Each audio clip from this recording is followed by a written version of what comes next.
어제 경남 양산시에서는 1,500세대 규모 아파트 단지와 6차선 도로를 사이에 두고 있는 산에서 산사태가 발생했습니다.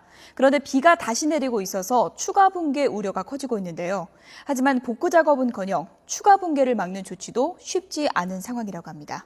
현장에 취재기자가 나가 있습니다. 김종호 기자, 지금도 계속 붕괴가 진행되고 있는 건 아닙니까? 어떻습니까?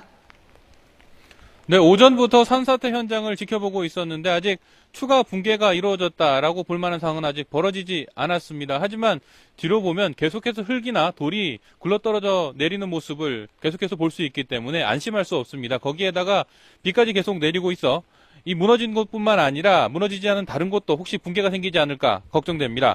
지금 제가 있는 곳은 어제 오후 산사태로 완전히 막힌 경남 양산시 평산동 6차선 도로입니다. 무너진 축대가 6차선 도로를 지나 아파트 단지 방음벽까지 뚫고 주차장을 덮쳤는데요. 일부 차량이 부서졌지만 다행히 인명피해는 없었습니다. 해당 아파트는 1,500세대 규모의 5천여 명이 사는 대단지입니다. 어제는 일단 사고 현장에서 가까운 두 개 동 주민과 다른 동에서 희망하는 주민을 더해 모두 60세대 170여 명이 근처 중학교 체육관에 마련된 임시 숙소로 대피했습니다. 이번 산사태는 폭우가 가장 큰 원인으로 추정됩니다. 이 지점에 정확히 얼마나 비가 왔는지 알 수는 없지만 여기서 4km 정도 떨어져 있는 기상청 자동 관측 장비에는 그제부터 어제 오후까지 300mm가 넘는 강우량이 기록됐습니다.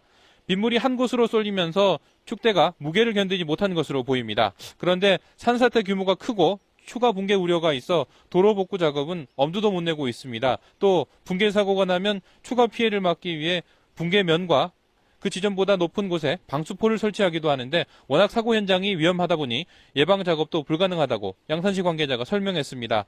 오늘 오전에는 담당 주민센터에서 양산시와 소방, 경찰, 전문가, 주민이 모여 대책회의를 진행했는데요.